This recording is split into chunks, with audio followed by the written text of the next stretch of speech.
Why is it that the more you give to someone, the more distant they become? You text first, you adapt, you give 80% of your energy hoping for a return, but all you feel is empty. Welcome to the hidden math of human loneliness. In economics, the Pareto Principle states that 80% of consequences come from 20% of causes. In modern psychology, this rule is destroying relationships. We fall into a trap. We think love is a transaction. If I give 80, I should get 80 back. But human psychology works in reverse. When you cover 80% of the emotional space, you leave only 20% for your partner.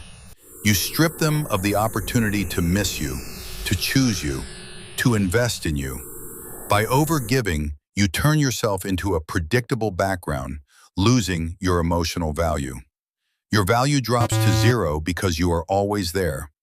To break the loop of loneliness, you must do the hardest thing: step back. Shrink your presence to 20%. Not to play mind games, but to restore your own boundaries.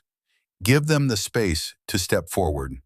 If they don't, you'll finally see where you truly stand. Subscribe to Decrypt more codes of human behavior.